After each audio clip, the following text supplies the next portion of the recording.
Night is coming. One by one the stars appear.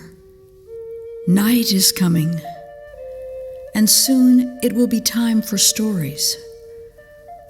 Long ago, storytellers invented magical stories about the sun, moon, stars, and the other great mysteries of the sky. The stories were not meant to explain these mysteries. Rather, they were told to help people pay attention to our world. Today, scientists use another way to help us pay attention to the mysteries of the sky. By observing, measuring, and predicting, they explain how the world works. And like the storytellers of old, today's scientists can lead us to better know and care for our world. Storytellers and scientists are today's SkyTellers, for they both tell us about the sky. And though each tells a different kind of story, both help us to better know our world and ourselves. Night is here. Listen now. This is the time for stories.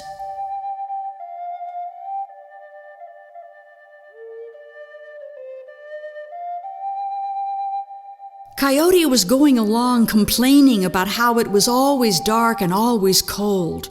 "I don't like it this way," he said. "I want light and warmth." When Coyote learned that there were others who didn't like the cold and dark, he called a meeting. All the animals and birds came to talk about the problem. While they were talking, Coyote remembered something. "Hawk, once I was going along and I found a cave, and inside it was light and warm. There were human people dancing around something they called fire. But I can't remember where I saw the cave, and besides, I don't think those people want to share their fire." Hawk said, "Coyote, some of us will go with you. We'll help you find the cave, then you can go inside and trick the people out of some of their fire." And so it was that Coyote and Hawk and Rabbit and Turtle went off in search of the cave. They looked in the high places and they looked in the low places, but they could not find that cave.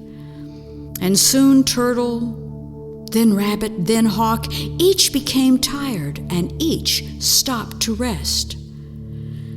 And so it was that Coyote had to go on alone in search of the cave. He looked and looked, but he could not find that cave, and just when he was about to give up, there it was. Coyote made his way to the entrance, stepped inside, and began to go along toward a small light in the distance. He came to a large room, and inside were the human people dancing around their fire. The room was warm and filled with light. But just as Coyote stepped into the room, he was stopped by the human people. "Coyote, you can't come in here. We don't want anyone near our fire." "Fire? What do I want with fire? I've just come to dance with you." And Coyote began to dance around.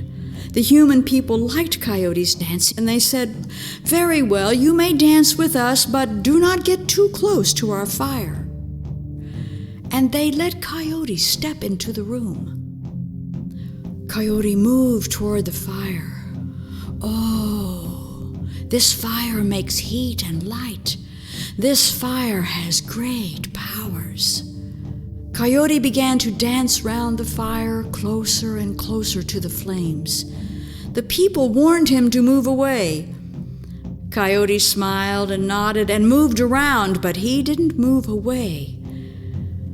The people said again he was too close to the fire, but Coyote tricked the people into believing he was moving away. Yet all the while he moved closer to the fire. Then, when no one was looking, Coyote stuck his tail into the flames, captured a tiny piece of the fire, and ran out of the cave as fast as he could. The people saw Coyote running away with a little flame on the tip of his tail. "Coyote has tricked us. He has stolen our fire."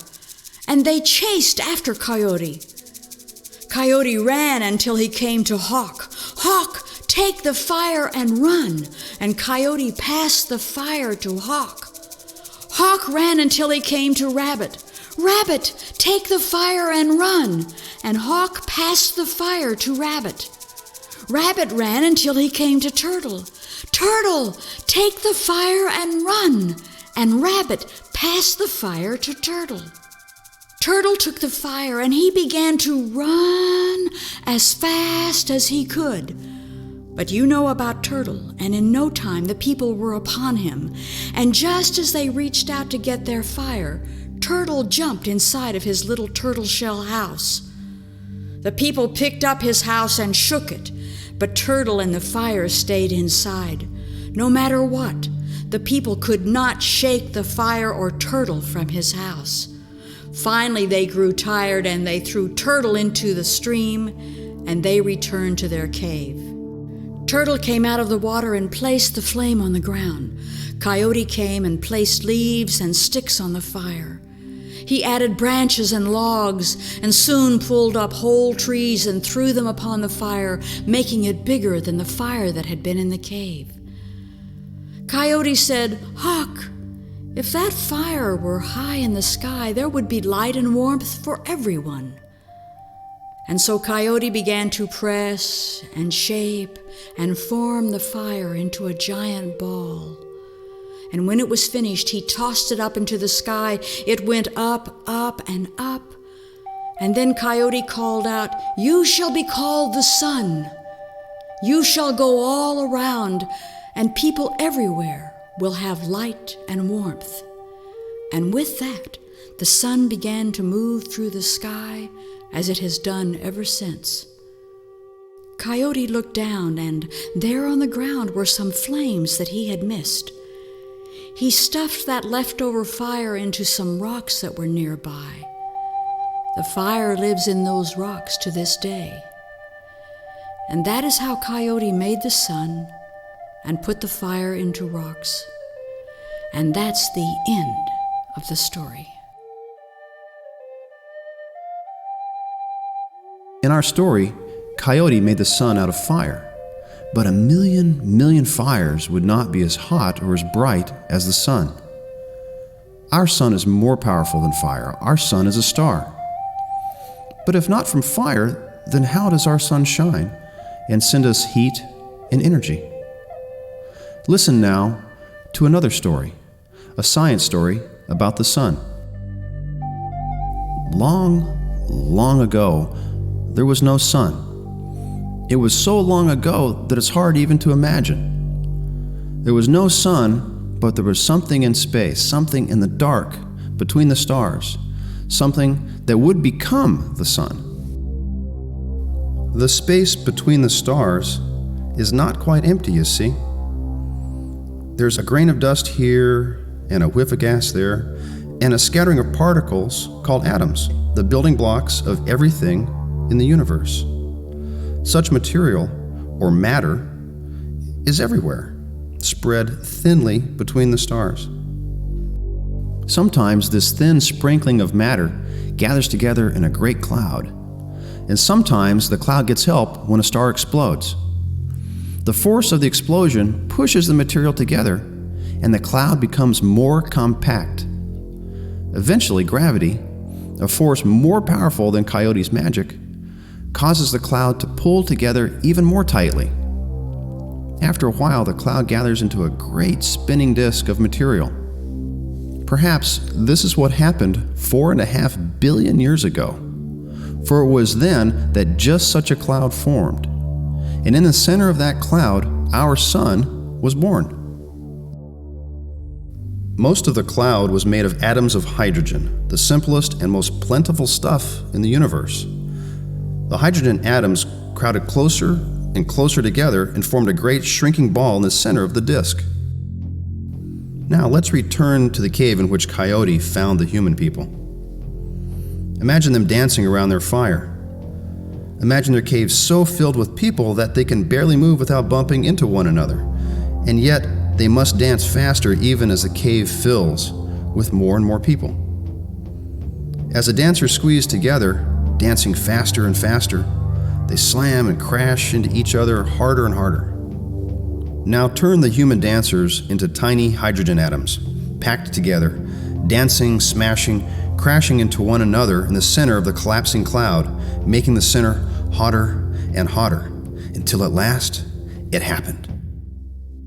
Deep within the cloud, the hydrogen atoms broke apart and recombined to create something new, an energy as wondrous and mysterious as anything in our universe. Our star, the sun, came to be. And from that time to this, our sun has sent forth its energy. Some energy we can see, and we call it light. Some energy we feel, and we call it heat. And just as Coyote ran with fire on his tail back up the long, winding passage from the dancing cave to the surface, so too our sun's energy journeys to our Earth. And so it is that our star, the sun, has shined for billions of years, for deep in its center, atoms still dance, producing the energy that gives life to us all. Our stories and the night have come to an end, and it's time for the sun to rise, bringing light and warmth and a new day.